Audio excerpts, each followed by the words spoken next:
সাথী ধারাবাহিকের নতুন একটি পর্বের আপডেট নিয়ে চলে এলাম তোমাদের মধ্যে। এই ধারাবাহিকে আগামী পর্বে দেখতে পারবে শ্মশানে আশিসকে দেখে বৃষ্টি বলতে থাকে, আশিস তুমি এখানে থেকো না। আমি চাই না সান্নাল বাড়ির কেউ আমার মা এবং বোনের দাহ গাছে থাকে। যা শুনে আশিস বলতে থাকে, এটা তুমি কি বলছো বৌদি? আমি জানি বৌদি, দাদা আর বাবার ওপর তোমার যথেষ্ট রাগ রয়েছে, অভিমান রয়েছে, কিন্তু তুমি তুমি আমাকে তো নিজের ভাই মনে করতে, তারপরেও তুমি আমাকে বলছো এখান থেকে চলে যেতে। এই শুনে বৃষ্টি বলতে থাকে, হ্যাঁ বলছি, কারণ আমি তোমাকে ওই সান্যাল পরিবারের থেকে আলাদা করে দেখতে পাচ্ছি না আশিস। এই শুনে আনন্দ ঠাকুর বৃষ্টিকে বলতে থাকে, সান্যাল পরিবারের অংশ দেখে আশিসকে তুই চলে যেতে বলছিস বৃষ্টি? তাহলে তো তোকেও এখান থেকে চলে যেতে হয়। যা শুনে বৃষ্টি বলতে থাকে, বাবা তুমি এটা বলতে পারলে তুমি আমাকে সান্যাল পরিবারের অংশ বলে মনে করো?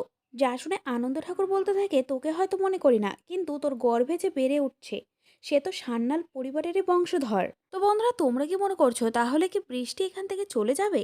কমেন্ট করে জানাতে পারো তোমাদের মতামত, এবং আমাদের আপডেটটি ভালো লাগলে ভিডিওটিতে একটি লাইক দিয়ে চ্যানেলটি সাবস্ক্রাইব করে রেখো।